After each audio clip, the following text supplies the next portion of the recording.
¿Mano dura, sí o no? Ante la crisis en seguridad que afrontan varios países de América Latina, gobiernos como el de Bukele en El Salvador o Yamatei en Guatemala insisten en combatir la violencia con militarización, megacárceles y endurecimiento de penas. Una vieja estrategia política que dispara la popularidad, pero que suele excluir aspectos claves como la desigualdad o el respeto a los derechos humanos. Por otro lado, está el enfoque social de muchos gobiernos de izquierdas. Combatir la inseguridad haciendo énfasis en reducir la pobreza. Pero a menudo estas propuestas no terminan de ser efectivas, generando impunidad y la sensación de que el Estado de Derecho no funciona. Bukele nos plantea que o seguridad o democracia, cosa que no existe esa disyuntiva, porque no hay seguridad sin democracia. ¿Mano dura de Bukele o la política de abrazos, no balazos de AMLO? ¿Qué aciertos y qué fallos presentan estas estrategias? Veámoslo en contexto. La inseguridad es un problema real en la vida cotidiana de los latinoamericanos. De las 50 ciudades más violentas del mundo, 38 están en la región y México destaca en este ranking. La impunidad, la falta de castigo a los homicidas y a otros delincuentes que están causando la violencia en México es la razón por la cual tenemos 9 de las 10 ciudades más violentas del mundo. La clásica respuesta de los mandatarios en algunos países ha sido la política de mano dura, una estrategia que no es nueva. Felipe Calderón la aplicó en México en la guerra contra el narco y en Colombia Álvaro Uribe hizo incluso de ella su eslogan electoral, mano firme, corazón grande. Pero, ¿ha funcionado esta política en el pasado? En el caso de Colombia, donde las medidas de mano dura llevaron a que 4.000 jóvenes, 4.000 según algunas estimaciones, fueron asesinados en el marco de una política de mano dura, los que se llaman los falsos positivos. Para dar resultados en materia de seguridad se asesinaban jóvenes inocentes. Desgraciadamente, los homicidios les fueron creciendo. Se equivocó el presidente Calderón en escoger a Genaro García Luna como su líder y secretario de Seguridad Pública para llevar esta batalla.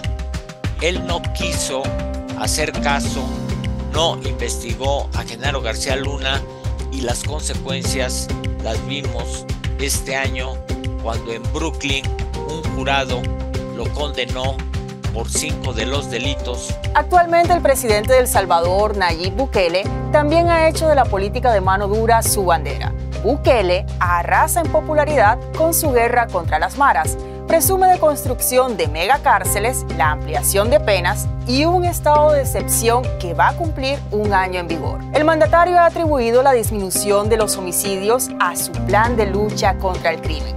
Pero, ¿a qué costo?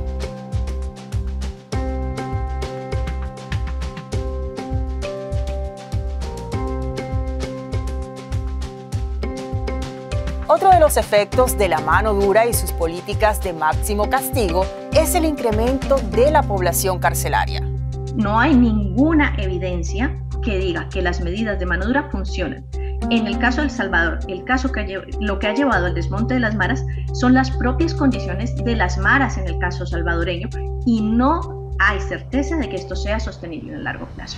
Pero esto tiene que hacer con políticas distintas, no con una vulneración evidente del tratamiento de las personas que están ahí, ni metiendo al 2% de la población en la cárcel. Guatemala sigue los mismos pasos que su vecino. Su presidente, Alejandro Yamatei, ha pedido reactivar la pena capital en el país para hacer frente a sicarios y pandillas. A esto se añade que Guatemala sufre un problema de sobrepoblación en sus cárceles.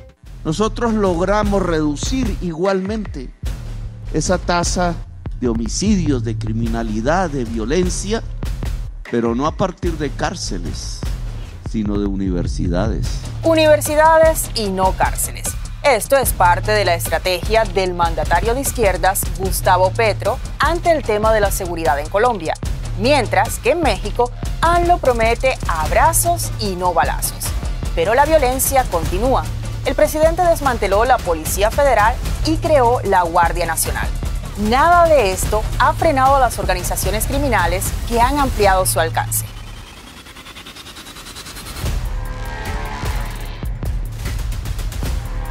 Populismo electoral del candidato Andrés Manuel López Obrador, que dijo que iba a acabar con la violencia que había en el país y en 4 años no lo ha cumplido, que dijo que iba a regresar a los militares a los cuarteles y no solamente no los regresó a los cuarteles, sino que los ha llevado a ser los principales operadores de su estrategia de seguridad pública. Hablar de seguridad es efectivamente hablar de desigualdad.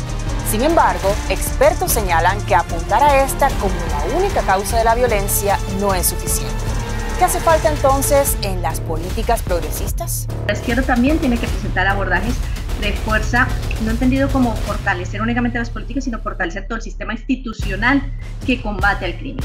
El que lucha contra la corrupción, los sistemas policiales, los sistemas judiciales, y ahí es donde fallan estas políticas, ¿sí?